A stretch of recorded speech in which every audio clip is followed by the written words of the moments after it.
I see what you're saying.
This is a sound check for you. Yeah, good. Okay. While we're checking the sound, hello, how are you guys? We will in a couple of minutes. I wanted to remind everybody that we do 50-50. For those who don't know what that is, you buy some tickets like this.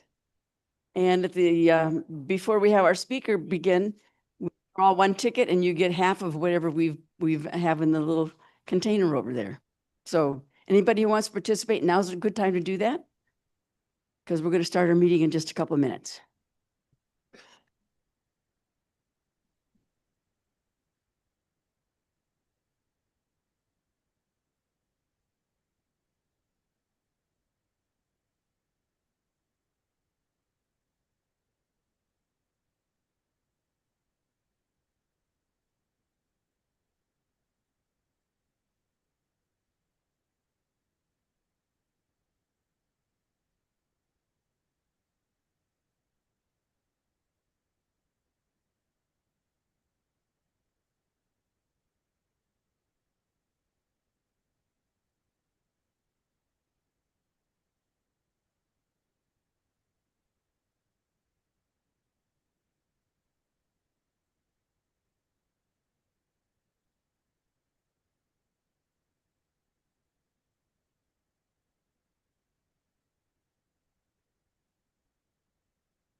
Yes, Kim. I'm in here, baby. I'm in here. Are you okay? I just can't get any sound on my computer. I didn't know where you were. Are you watching it? Yeah, yeah. Sorry, Bham. Can you? Like it's a microphone. I don't know, Kim. I don't know. I'm not familiar enough with this technology to really say. They have the sound turned off like that. Oh, you do.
Brad, are you ready back there? Yes? Okay. Okay. Good morning, everybody. Thank you to all those who braved our wonderful weather today. Isn't it great to live in Bellingham?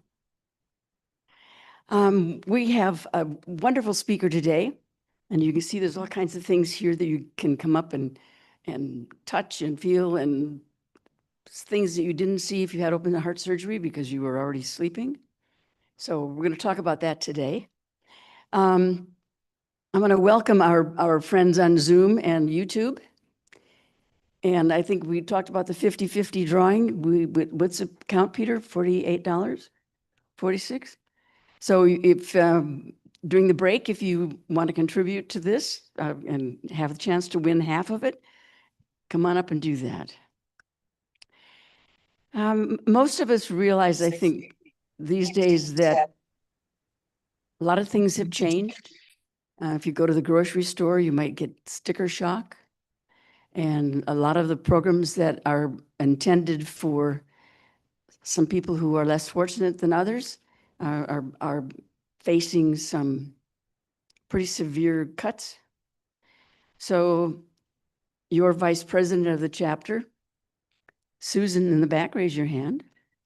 She went over to the senior center and talked with a few people there and picked up some information on Meals on Wheels, which is over there on the, where are they, Susan? Susan? You brought some brochures? Okay, and to the table, so you can feel free to help yourself to those for information. And maybe you noticed that a judge said that SNAP was not, they weren't allowed to stop that, which is food stamps for poor people. That law can be challenged again, of course, but maybe at least for November, there'll be some funds distributed for that. So I think it's time for us to remember to check on our families, maybe our friends and neighbors who have less than we do, and give them some suggestions, maybe the food banks, Meals on Wheels, especially for seniors. So just keep that in mind, because I think it's kind of important to remember our people. Okay. Tammy, are we ready? All right. So we did Teen Heart screening in Ferndale, which is Tammy's school district. There were 171 students who were scanned or screened.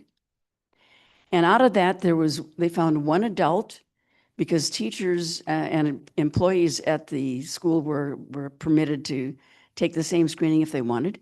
So there's one adult and one student they found that had a significant finding. And what that term means is that they are referred to a cardiologist because they found something that was serious. So we have never done a screening since we've been doing them. It's been a few years, right, Howard? That we've done teen screenings. And there's never been one where there wasn't at least one significant finding. So that just tells us that the hospital, cardiovascular services, all the people who volunteer to work there, the fire department, EMTs, they all do this on their time, on their dime. And it's just a great service for our community. And I think it's one that maybe not everybody knows exists, but it certainly is a good one. Okay. We had 13 of our wonderful people. Am I in the way too? I could be, huh? I don't know. Who worked this wonderful event, and their names are there. Anybody here who worked? Would you please stand up just for a second? I know there are some. Come on. I know you guys right there. Get up. Yeah, cool stuff, huh? See? And one of them is a brand new member who just went through everything to get to do that. So I commend you. Thank you. So it was really a good success for us. Okay, and you'll see, here's some of the people who did the work. That's okay. Where are we? And you notice, is this where the students signed in? So they sign in over here, and you saw some of the people in that picture. One of them had Echo on her sleeve. They are outfits that people wear telling them what kind of work they do. So if anyone needed an echocardiogram, which some did that day, obviously, these are the people who would help them. Okay. And then you had the medical people. This was set up, I'm sure, right? And that looks like Cindy in there. Am I correct? I thought so. So the fire department, the EMTs, all getting instruction before they start the process. And then this is this semi-private areas where the people could go in and have a EKG or whatever else they needed to have. 2 rows. Yeah, that's really cool. That way they can process 171 people in one day rather than taking a lot longer. Okay, and then here's some of the wonderful people who volunteered. And it was just a good day. We always have people who like to do this, and I'm very grateful for those who volunteer to do it. Okay. Toys for Tots. This is, and for those of you who don't know, and I always thought everybody knew, but this group was started by Marine Corps retirees, and they wanted to be able to give something back to their communities. And one of the things they noticed was that a lot of kids, because their parents were low income people, probably didn't get a gift at Christmas. So they developed Toys for Tots, and it's been around for many years. We've supported it for, I don't know, 5 or 6 years, maybe longer, I'm not sure. Last year, we were able to collect $400 for them. This year, I'd like to see us do 500. I don't know if we will, but we will try. And I had the opportunity to see their facility last year and watch how organized they are with the rows of toys. They're set up by male, female, neutral, whatever, and then age groups. And as the requests come in, they're able to pull those toys, get them all set up, and they ship out thousands and thousands of toys for children, all in our community. Nothing goes anywhere else, but it's all for our people here. So if you would like to donate, we would be happy to accept it on behalf of our group and take it over to the folks. If you do a check, please make it out to Toys for Tots, not Mended Hearts, and we'll make sure that they get the funds. Okay. Yes. Oh, yeah, we'll take cash or we'll take checks, and you can give it to this handsome man over here. He paid me $5 to say that. Okay, December meeting next month. It's our annual holiday Christmas, whatever you want to call it, potluck. And it's always been a lot of fun. Last year was particularly great because Tammy did a lot of special things. But we had a wonderful time last year. We're hoping to repeat this year. It's everybody brings a dish that they can share with everyone who's here. And we just sit around and we listen to soft Christmas music in the back, watch some great pictures up here that Tammy's put together for Christmas scenes, and we just have conversation. And it's a really great time. So I hope everybody can make it. Let's see, it's on December 6th, for those who need to know. 12 to 2, bring the food around 11:30 so we can have a chance to get it all set out. Okay, looking forward to next year.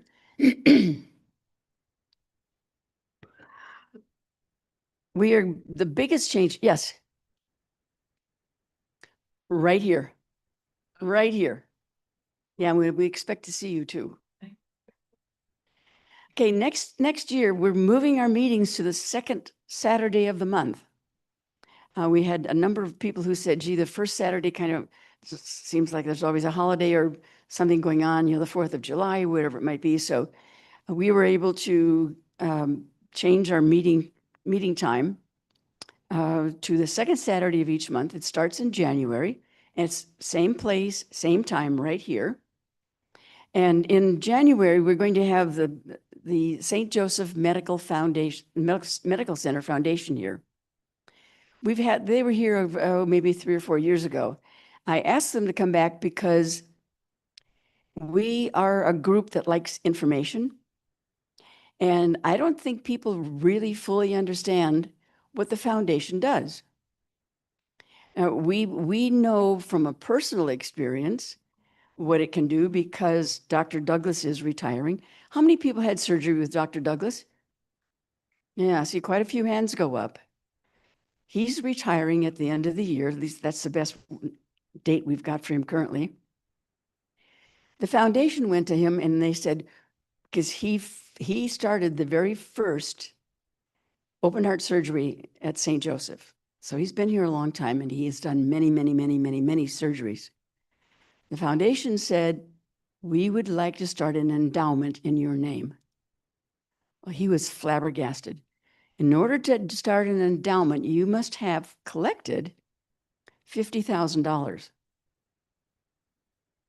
The foundation made the invitation to Dr. Douglas, then proceeded to gain that $50,000 donation to make the endowment start. So these are some of the kinds of things they do. That endowment will go right back into the cardiothoracic office to help do what things that they need to do their job better or to help patients. So it goes right back into the community. Everything they do goes back into the community. And our Dr. McGregor, anybody know Dr. McGregor here? He's on the board of directors for the foundation as well. So the foundation, I want to say 2018, I think, raised millions of dollars to help redo the EP labs. So that there's more modern equipment there. When you go in to have an ablation or a Watchman or whatever that they're going to do in there, all of that equipment, the new stuff that's in there, was done because the foundation raised money for it. So I said, and they do other things for the community at large that we don't know about too. So I said, please come and explain to everybody what you do for our community. And I just think it's going to be fascinating to hear some of this. Now, because I like to learn new things, even at our age, we should be doing that. I had the opportunity through the foundation to visit the St. Joseph's Medical Center Institute for Nursing Excellence. And it blew my mind. It absolutely did. Any nurse in this hospital can go to this institute and take classes. And when they take classes, they get, some more initials added to the end of their name, and they might get a salary increase or they might get a promotion from this. And that's really good because it gives us better nurses, and we all want better nurses that are caring for us. The really cool thing that I saw while I was there is what they use to teach these people. And they will sometimes have a full team of surgeons and nurses and everybody involved in these little courses they take. They have a mock-up of a torso with heart that eats. So they can go in and they can learn all that they're supposed to learn, the process that they would be participating in that way. Another thing I saw that was really cool was the cesarean birth, where they actually, it's so realistic that it was amazing. So I said, okay, you've got to come and show our people what this is about, including their 3D printer that prints replacement parts at a much less cost for some of the stuff that when it wears out when they're doing their processes. So they're scheduled in February. And if we have to drag their equipment down from their office, we'll do that. But I think you're really going to enjoy seeing this. So I strongly encourage you to come and see us in February too. Okay, that's it for me. Anybody have any questions? Okay, yes. It's in the basement of the imaging building, the marble building. Yeah, so it's close by, so it's really good. All right, 50/50 Toys R Us, go see this handsome man over here. We're going to take about a 5-minute break, get some coffee, have some more, and then you're going to get to meet a new friend of mine that's going to probably blow your mind with some other stuff. Okay, thanks.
Okay, we're ready to do 50-50. And I have just the young lady to help us pull the winning ticket. All right, shake them up there, kiddo. Okay, get your tickets ready. We're doing it now.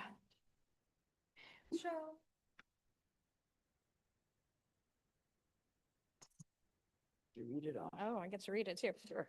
All right, so we have 795-695. Last three, 695.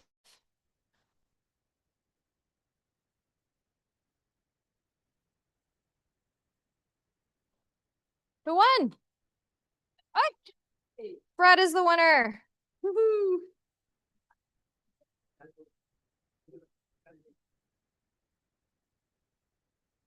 That's the one. $30 in the pot for you. Sweet.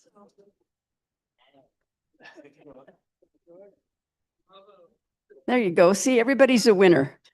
Okay, this young lady standing next to me, Howard was instrumental in finding her. Thank you, Howard. You're going to see some amazing stuff. You're going to learn some wonderful things. And we just found out that someone here is going to have surgery this coming week. So maybe you'll be on that case. Who knows, right? But it's important for us, I think, to understand what happens when we have to go have heart surgery. And who are all the people that keep us alive, keep us going during this process? Because you always think about the surgeon, you might think about the nurse, but who are all those other people in that room? Well, she's going to be one of them. So it's my deep pleasure to introduce you to Caitlin Bassett, who's going to tell us all kinds of cool things.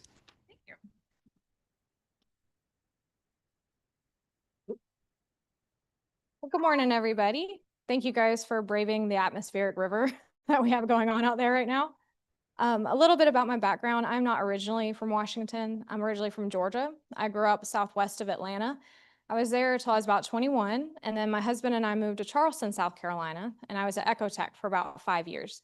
So I did ultrasound of the heart. I also did vascular, so carotid studies, vein mapping, things like that. You guys might be familiar with those things before I decided to go back to school.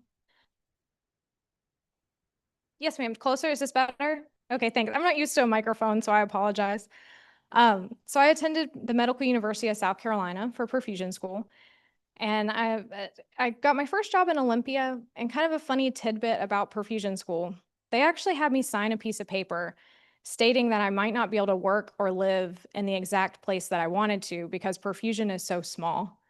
So for example, from North Seattle to Canada, there's 7 of us. So you only have 7 people taking care of Snohomish, Skagit, Whatcom, the islands, and Ketchikan, Alaska, because it's actually closer for folks in Alaska, Ketchikan, to come to us in Bellingham than it is for them to get to Anchorage. So a very small number of people taking care of a very large potential patient population. So you can see if you're really adamant about a certain city, you might be waiting a long time for a perfusionist to retire before you could actually work there. So when I was in school, my husband and I talked about the different places we'd like to live. We really love the outdoors. We have vacationed out here. We spent a week exploring Western Washington. We went to see Dave Matthews at the Gorge in Eastern Washington. I don't know if y'all have been to that amphitheater. It's really beautiful. And we fell in love with the state. So I was really excited when I got the job in Olympia. And if you guys were here last month, you got to meet Dr. Jackson. She and I met in Olympia. So we both started our careers there. And then I have to give myself kind of a pat on the back because I came up to Bellingham about 7 years ago. We had an opening for a surgeon, and I immediately thought of Dr. Jackson.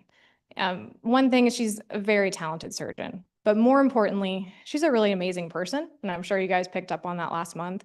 So I feel like I played a little part in bringing our community Dr. Jackson. So I have to, pat myself on the back for that. But back to perfusion. So if you have ever had open heart surgery or you're going to have open heart surgery, you have met or interacted with a perfusionist and you might not remember it because anesthesia works. It's really good. So what is a perfusionist? Well, a perfusionist is someone that is responsible for maintaining the equipment and running the equipment that temporarily provides complete support or partial support for your circulation and or your respiration. But more importantly, we're responsible for how that equipment interacts with our patients and how it impacts patient outcomes. So that equipment includes, but is not limited to, the heart-lung machine, which is used during almost all cardiac surgery and organ transplant. Also ECMO. You might have heard a little bit about ECMO during the COVID times. There were patients that benefited from ECMO that had severe COVID or severe cases of the flu. ECMO really helped them with the ventilation portion they were struggling with. And then now we have normothermic regional perfusion. This is a growing field where we're trying to extend and enhance the viability of donor organs for recipient patients. But the purpose of today's chat is to focus on the heart-lung machine and perfusionists, because without the modern day heart-lung machine and without perfusionists, open heart surgery as we know it today would be a complete impossibility. So how do we get here? Well, in the early 1950s, Dr. Lillehei, he was one of the pioneers of cardiac surgery, he came up with a procedure that was called cross circulation. So this is inspired by the way a mother takes care of their baby in utero. He would actually cannulate and attach the parent's veins and arteries to their child's veins and arteries and turn the parent into a biological heart-lung machine, which is pretty amazing. It was really innovative, and this worked for 28 patients. But this was not a viable option for the adult patient population, and this also would not work for a long-term solution for cardiac surgery. So we've known for a really long time in many different industries how to move fluid from one area to another, whether that's plumbing or the food industry. So the heart portion of the heart-lung machine was not the challenge. The challenge were the lungs. How do we oxygenate that blood? How do we actually mimic the native lung? So your native lung has approximately 800 square feet of surface area for gas exchange. And just to put that into perspective for you guys, this 2-bedroom, 1-bath house, and it's for sale right now in Bellingham, has less square footage available than what you guys have for oxygenation right now. So hopefully that puts it in perspective, the challenge that these surgeons were facing in the early 1950s. So along comes Dr. DeWall, and he was a colleague of Dr. Lillehei. He developed the bubble oxygenator. So this is similar to how you oxygenate water for a fish tank. They actually would blow bubbles through the blood, and the gas exchange occurs on the surface of those bubbles. And then he added in reservoirs, defoaming agents, and bubble traps, and that was to reduce the risk of air embolism. Because while we're pumping oxygenated blood to the brain, we don't want to inadvertently pump a giant bolus of air to the brain, and that would cause a stroke. That would be really bad. So this bubble oxygenator completely revolutionized cardiac surgery. So Dr. DeWall started training other surgeons on this bubble oxygenator and reservoir, and the cardiac surgery as we knew it began to grow. So your early perfusionists were cardiac surgeons. And then those surgeons started to train their residents. So if you wanted to be a cardiac surgeon, you learned to be a perfusionist first, and then you started doing your surgical training. And the field continued to grow. And it was growing so rapidly, they realized we need these residents doing surgery faster. So they started pulling in respiratory therapists and nurses and doing on-the-job training. And the field continued to grow. And it became really apparent that we needed folks that were highly specialized and trained on this piece of equipment because of how it impacts patients, their outcomes, and also surgery. So in the 1970s, Dr. Cooley started the Texas Heart Institute. This was the first perfusion school in the United States. It is still in production today. They are pumping out, pun intended, perfusionists every single year. So this was an early graduating class of perfusion. And in this picture, hopefully it makes sense and looks clear to y'all. At the top of that bag reservoir, you see that foamy looking stuff. That's where the gas exchange is happening. So that is the bubbles being blown through the blood. It's moving its way down through the bag reservoir to coalesce, and then through those roller heads back to the patient. So this was cardiac surgery from the 50s through the 70s. And if we fast forward to 2025, we are no longer using bubble oxygenators. Thank God. We have moved on and we are using membrane oxygenators and open reservoirs. So over at St. Joe's, we use this Terumo FX15 that I brought in for you guys to look at today. This 15 can provide about 5 liters of oxygenated blood flow per minute, and it has approximately 16 square feet of surface area for gas exchange. So that works really well for petite patients up to average size patients. So Diana, you and I, we would do great on this one up to your average size patient. If we need to operate on The Rock, for example, he's over 6 feet tall, he's very muscular. we're going to pop that patient up to the FX25. So the larger oxygenator can provide 7 liters of oxygenated blood flow per minute, and it's got almost 30 square feet of surface area. And you might be thinking to yourself, well, 2 sides back, Caitlin said the lungs have 800, and now we're talking about 16 and 30. Is that actually going to be adequate? And it is. You have 800 available to you if you're going to do a big aerobic endeavor and go sprint or climb Mount Baker. But when you're in the OR, it's a very controlled environment. It's cold in there, you're under anesthesia. We've really reduced the metabolic demand. And so these oxygenators, they do a great job. Never in my career have I seen a patient not get what they need out of these oxygenators. But if LeBron James came in and needed cardiac surgery, I think I would actually splice together 2 FX25s for that patient, and then they would still be fine. So in this picture here, this is actually my setup from last week. So you can see in the bottom corner, there's that FX15. So we got this guy right here. So I had a nice average size patient that day. And right above it, you see the big square, those lines coiled up in there, that's the clamshell. So these lines are handed off to the surgeon. So I'm going to sterilely open these lines and hand them to Dr. Jackson or Dr. Martin, and they're going to attach those lines to the patient. So you'll see the blue line exiting out of that clamshell. It's this guy right here. And it's going to enter the top of the reservoir, draining the patient's blood into the reservoir, from the reservoir into the centrifugal pump head. So I brought in our centrifugal pump head here. This is spun via a magnet. I did bring a magnet for you guys so you can actually see how the blades circulate inside this pump head.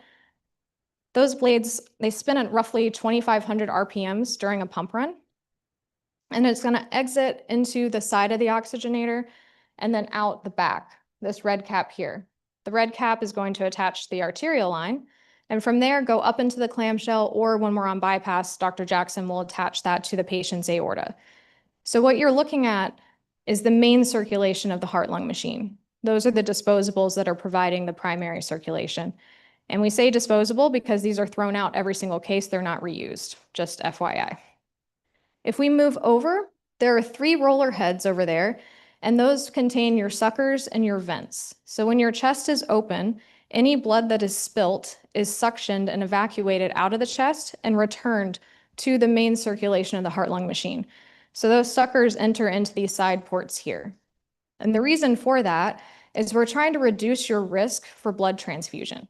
So we have a very low transfusion rate intraoperatively at St. Joe's. We're really proud of that. And these suckers and vents are a big part of why we're able to achieve that. And I don't know if y'all picked up on it, but we're not really creative with the naming of equipment. So the heart-lung machine is the heart and lungs. The suckers, suction. And then right above those suckers, there's a little screen. And if you can read it, it says 37. That's the interface with the heater cooler. And it heats and cools. So when you are in the OR, you don't have your clothes on. Most of your blood is circulated outside of your body. You're going to get cold really quickly. And so the heater cooler is our way to actually maintain normothermia for our patients. There are certain procedures where we actively cool our patients and we will take them down to 16 to 18 degrees Celsius, but we need to rewarm those patients before returning them to the ICU. So that's the role that the heater cooler plays. To the left of that interface, right in the middle, that gray thing that says Quest, if you're able to read it, that is our Quest cardio delivery system, cardioplegia delivery system. Cardio is heart, plegia, paralysis. So this is the system that we use to deliver the medication that stops your heart. And we'll talk a little bit more about that later. So this is your perfusion side of things. So this is everything that I'm looking at and running during a pump run. And I thought it might be helpful for y'all to see the surgeon side of things. What are they looking at and how are we achieving bypass? So this venous cannula on the left-hand side, Dr. Jackson is going to place that and attach it to this venous line here. And that's going to drain the blood and bring it back to me where I can circulate it, oxygenate it, gas exchange, drugs, etc., and then return it to the patient via the aortic cannula, which you see in the top of that picture going into the patient's aorta. Right below that is the aortic cross clamp. Again, not very creative with names. It is a clamp that is going across the aorta. So here you can really see how we are bypassing the heart. all the blood that is trying to return to the heart via the inferior vena cava, superior vena cava, and right atrium is being captured by that venous cannula, taken to the heart-lung machine, then returned after the heart into the aortic cannula, and the cross clamp there is preventing any backflow from returning to the heart. So the heart is completely bypassed, which you can see in this picture. Below that clamp is that cardioplegia cannula. Again, cardio, heart, plegia, paralysis. So the only blood flow or drug flow to the heart, once you're completely on bypass with that clamp, is from the cardioplegia. So cardioplegia, we're stopping the heart. So if you knew someone that suffered cardiac arrest while watching the Mariners last week, not good, get them to the hospital. Hopefully they're doing okay. But if you had cardiac arrest and it was delivered to you by your friendly neighborhood perfusionist, that is exactly what we want. That is perfect. Your perfusionist wants to give your heart a rest. So why? Why do we want to stop the heart? And why is that important? Well, if you needed to get a pair of pants hemmed, for example, and you went to a seamstress and you asked them to hem your pants, but they needed to do it while you jogged in place. Could a really skilled seamstress do it? Maybe. Would it be hard? Yes. It'd be a lot easier if those pants were still and flat on the table so they can make even, smooth stitches. The same thing goes for cardiac surgery. It is a lot easier for our surgeons to operate on that heart when it's not jumping around in the chest and it's not full of blood. So you saw in that previous picture, we have bypassed the heart, we have stopped all blood flow returning to the heart, and now we're chemically arresting the heart. So we are making it perfectly still, and we are making sure that it is as bloodless field as possible. Well, and some of you are having or had cardiac surgery because of poor blood flow to the heart. So you need surgery because you have poor blood flow to the heart, but now we're causing no blood flow to the heart. So couldn't that actually damage the heart muscle? And the answer is yes. It would cause a massive heart attack if all we did was put that clamp on and nothing else. Our patient's heart muscle would die. So we use the drug cardioplegia. So cardioplegia is a drug that there's multiple on the market. Here at St. Joe's, we use Delnito, and it was developed by Dr. Delnito, and it can maintain an arrest for 60 to 90 minutes before you have to redose. Almost all cardioplegia on the market today utilizes potassium as its arresting agent, and it arrests the heart in diastole, which means that the heart is really relaxed, and it's in this relaxed state while it's arrested. So your perfusionist is responsible for mixing up and administering that cardioplegia because it's my job to protect your heart.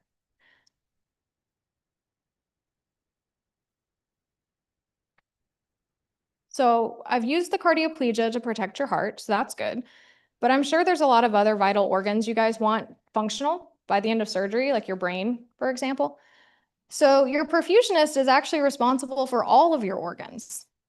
So there was a study that was done where an auditor was looking at all of the things that are required for your perfusionist to get you on bypass, stabilized, all organs protected, and the heart on cardiac arrest. That auditor counted over 275 individual tasks that your perfusionist must achieve in the first 5 minutes of a bypass run. So this is where perfusion is very similar to flying an airplane. So takeoff is really busy, right? We got a lot to do and we need to get the heart arrested. We need to make sure that your brain is doing well, your kidneys are doing well, your liver is doing well. So that takeoff is really busy. But then we achieve cruising altitude. And during cruising altitude, patient stable, the surgeon's doing what they need to do. We are going to check your blood flow. We're checking your vitals. We're checking blood gases, labs every 15 to 30 minutes. That's looking at your hematocrit, sodium, calcium, glucose, potassium. All of these things are being assessed, and then we are treating it accordingly. We're giving drugs or we're making adjustments, and these are all small, minor adjustments during your normal pump run. But then we got to land that plane. So now I have to turn over the responsibility of the heart back to the heart, and I have to return the responsibility of respiration over to the ventilator because the patient is still intubated. So we're going to slowly fill the blood volume back to the heart. We're going to monitor blood pressure. We're going to monitor pulmonary artery pressure, and we're going to make sure that the patient is capable of taking over that. And then we ease off bypass. Once we're off bypass, we're taxiing in, your pump run is complete. And we have landed that plane. So I understand this is really taxing and scary. And if you're having surgery, you're going to be really stressed. And there's really nothing that I can do about that as your perfusionist. But I hope you guys all know that a good perfusionist and what my goal is to reduce the physiological stress of bypass as best I can. So I am trying my hardest to mimic homeostasis for you guys. And that is what a good perfusionist's goal is to do. So hopefully I explained all of that in a way that makes sense. I know that was a lot of information all at once. So if you have any questions, I welcome all of those questions. I want you to know that this is the most cohesive heart team I've ever had the pleasure of working with. I feel very blessed to work with the folks that I do work with. And every day we show up for you guys trying to do the best that we can. So I will turn the floor back over to y'all and I welcome any questions.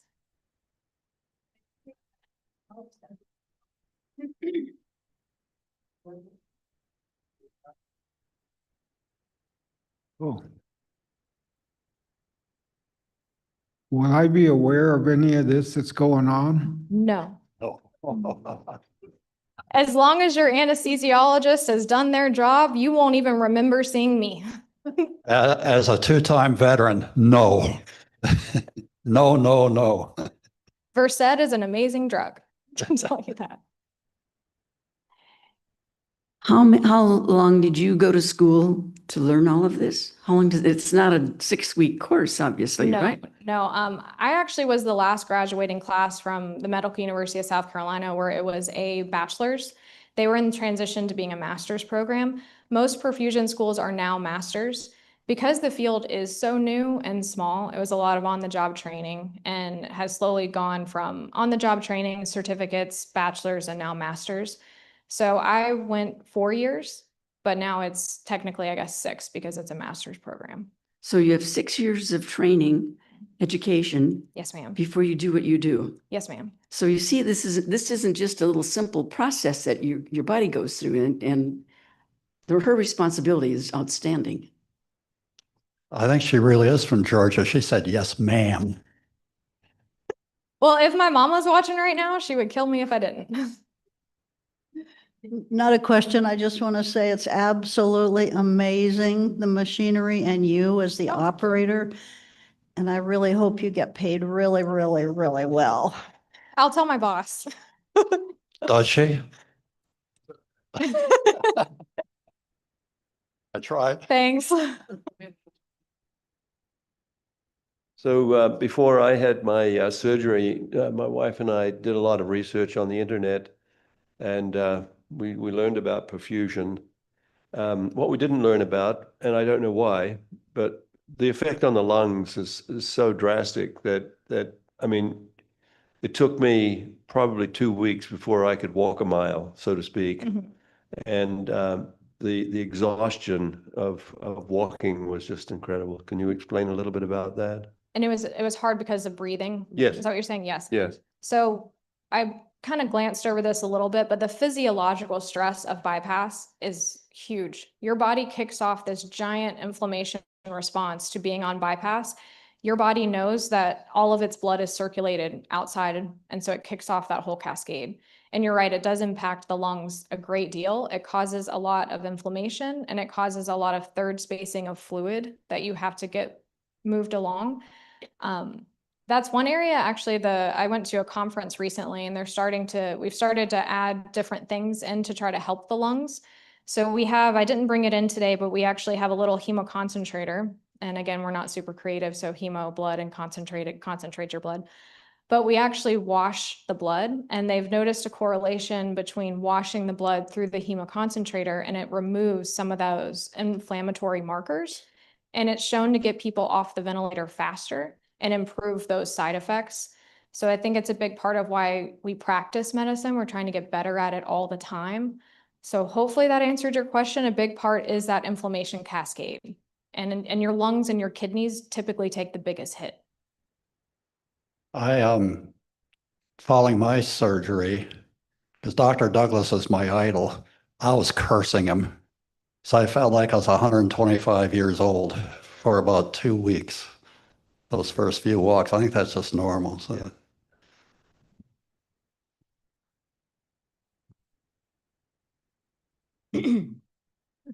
First of all, I just want to gratefully thank you. I cannot think, even as a nurse, I've never heard of anything so complex and the amount of attachments. And that's what I'm going to ask. In simply getting an infusion every month for another type of disease, I'm watching the nurses, many of them, because I have all different ones, having a lot of struggle with attaching even a particular catheter they're using. So my question for you is, with so many, as you describe it, moving parts, and you have obviously the greatest cognitive skills to manage multitasking at the same time, is there any one part of attaching, or I would say reattaching or disconnecting, and I'm just referring it to a simple IV, that is more complex than the other, either in the taking out or putting back in?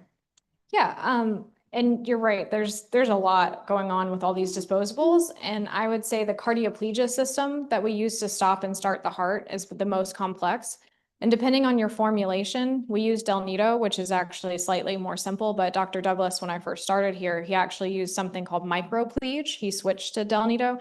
But when you're using those different formulations, you have to orient the tubing differently, and different pouches contain different titrations of potassium or the additive, things like that. So that system is probably the most complex when it comes to attaching catheters and making sure you have things correct. And it's also a big thing we have checklists for. We use checklists just like they do when flying airplanes and other, high stress environments. We use those checklists to make sure we're getting it right. Because again, if we put that cross clamp on and now your heart has no blood flow, if that cardioplegia isn't done correctly, you will get to the end of surgery and your surgeon will have done the whole surgery correct, but the heart was actually suffering a heart attack the entire time, and then the heart muscle doesn't recover. So we use those checklists and we make sure we have all that set up appropriately, and it's double and triple checked. Are you involved in all the open heart surgeries or just most of them? I would say we are involved in all of them. Just make up something, 99% of the surgeries involve going on bypass on the heart-lung machine, but there is a small portion that they'll do off pump. So if you're scheduled for an off pump CABG, Dr. Jackson will do these if you only need a CABG ×1 and your blockage is in a very specific part of your heart that it's easy to access. But perfusion is still there standby. So just in case things go south, we can get you on the heart-lung machine and stabilized as quickly as possible. I got a cable in the way, Gene. I got Gene at the end here first. You say that machine's only used once? Yes, Well, how many do you go through in a year? a lot. Here at St. Joe's, we do about 250 to 275 cases a year. So that's how many we'll use approximately. They're probably not very cheap, but I remember asking the doctor, how do you operate on a moving heart? He says, your heart's going to be stopped. Well, immediately you freak out when you hear Yeah. that. Yeah. And I envisioned some big heart and lung machine that was giant. So I'm amazed at the size of that. Very Yeah, the small. disposables are really small. The heart-lung machine, the hardware itself is probably half the size of this table where we place all of these disposables. So yeah, it's a lot smaller than people think. The one from the 50s I was showing you the picture of, that was more like the size of this table. And those bag reservoirs were huge and you had to slap them to get the air to rise, and it was a nightmare. I never had to use them. I just saw them when I was in school. Do you have another question? Coming, Drew, hang on. You're getting your steps in. You guys need to sit closer together. Thank you. Two questions. First one, how do you come up with an exotic sounding trade name like perfusionist? Well, perfusionist is, I think it started because this equipment was needed to perfuse the tissues with oxygen. So then they just took, I would guess, I don't know, I wasn't there, but they probably just kept saying, oh, perfuse stuff. We want to make sure we're perfusing the heart, perfusing the brain. So then it just became a perfusionist. Okay.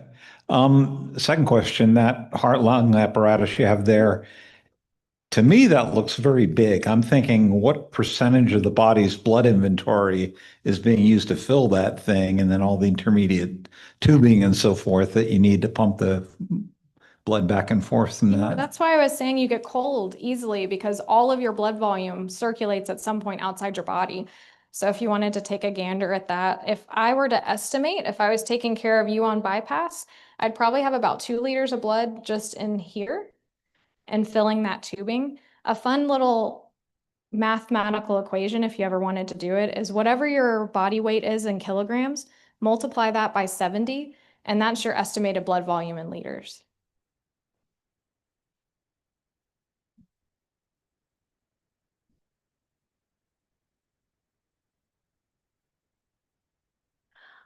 I really appreciate what you're telling us. I was so amazed. I have a question, but I would suggest if you give this program again, that you have a pointer when you're showing us the room and all the equipment. That was kind of hard to follow. Right, it really was. I can actually back it up too if you guys just want to have it up there to look at rather than my dogs. Although they're a lot cuter than the heart-lung machine. Yeah, we can back that up if you guys just want to take a gander of the room. And if you had any questions about it specifically, I can hop up there and point to anything. If there was anything you were confused about, I'm more than happy to explain more of that. Thank you. Mhm. And I wanted to ask, is there anyone backing you up in this very important job if you, Fall out. yeah. So during normal business hours, I usually have relief come in around 10 in the morning to back me up, and we always build a backup pump as well to have available for emergency cases. But on call and during off hours, we're by ourselves. Well, that's what I mean. During the surgery, there's no one backing you up. No, ma'am. Ooh. That probably goes for most everybody in the room, though, isn't it? You are? No, well, it goes for the surgeons and the PAs. You can call somebody potentially, but there's no one around. The nurses and the techs, they all have somebody all the time. It's kind of part of the union too. You have to have X number of people available, and they get scheduled breaks and things like that. But your surgeon, your PA, your perfusionist, and your anesthesiologist, we're in it for the long haul.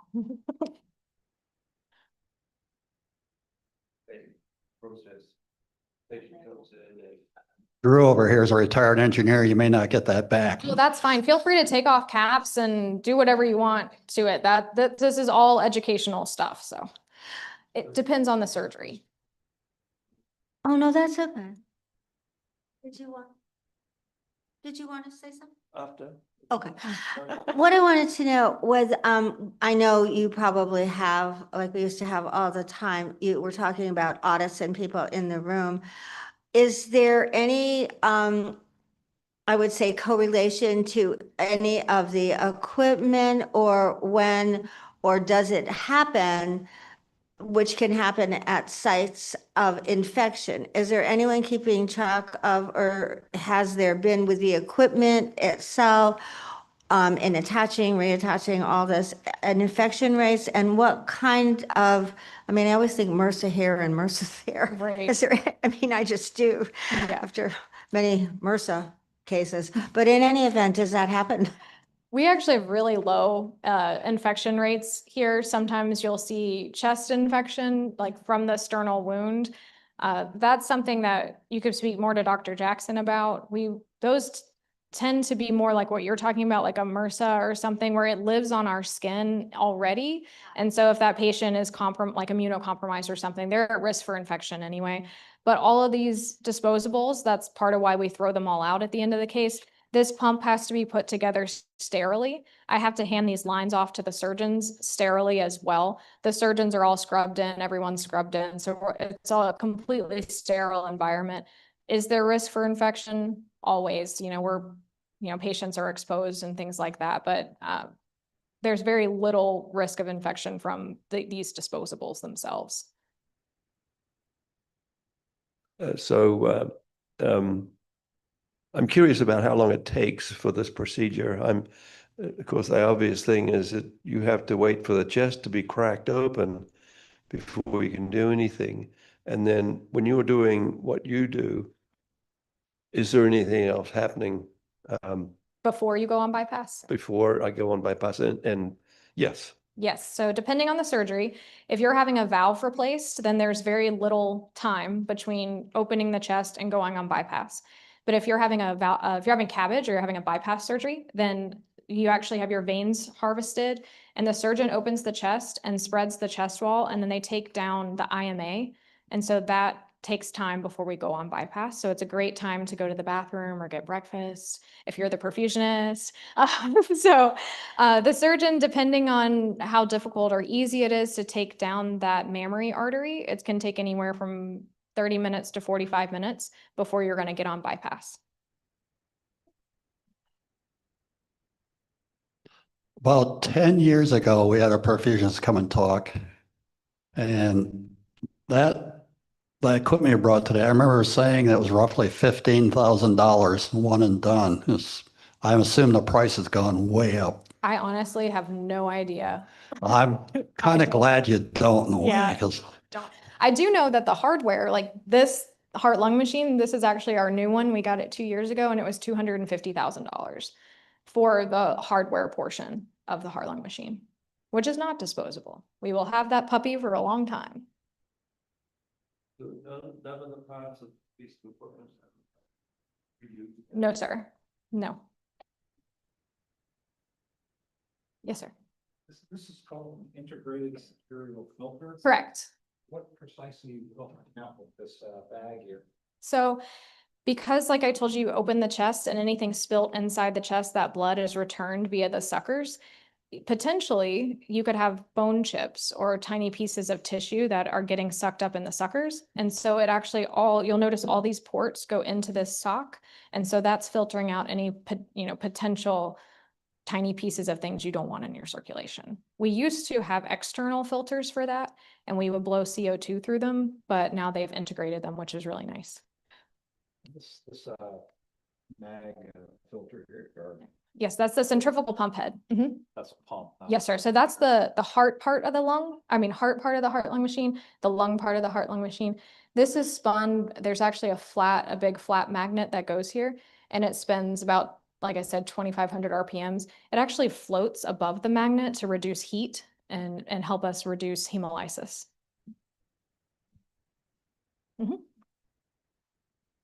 Anybody want to see this? Back up here so everybody can take a look at one. Got it? What's this called now? That is that's the reservoir. This big part is the reservoir. And then this tiny part down here is the centrifugal pump head. So this is the heart, and then this is the lungs. So the entire thing is your oxygenator and reservoir. And this one is the FX15, so for your smaller to average size patients. Basically, anybody with a BSA or a body surface area of less than 2.4 can be taken care of with this guy. What's that called? This is the oxygenator reservoir. Oxygen what? Oxygenator. It sounds like a superhero or something. The oxygenator. You're welcome. Right?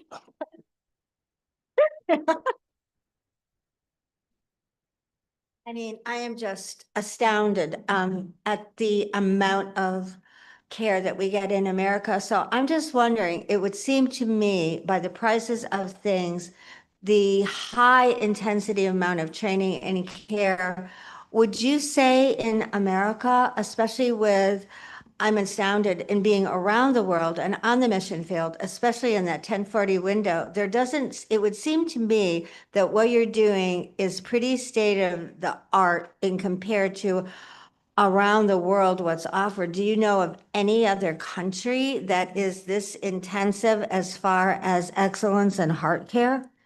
I could not speak to that. I know that this is pretty standard from all all major countries. I do know there's a lot of mission trips. I had a friend that just went to Belize to do a mission trip, and they had all the same equipment in Belize. And then I also worked with someone that went to Israel, and she worked there. They had their equipment was slightly older, but what's nice is that the disposables are getting more and more advanced, but they still integrate into the hardware. So you might have some older, hardware as far as what you're attaching these disposables to. But in general, from what I've heard from people that have done mission trips, it's all pretty similar, which makes it easy to go and help on the mission trips. Anybody else? Well, thank you guys. I really appreciate it.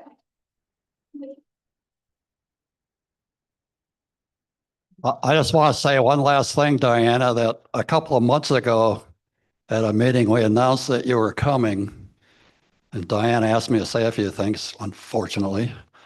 But I had mentioned at that time, I remember saying, and you just proved my point that everybody thinks the surgeon and or the anesthesiologist is the most important person in the room. At that time, I said, no, I think it's the perfusionist because they're the unsung hero and the others couldn't do their job without you. And you proved my point, so thank you.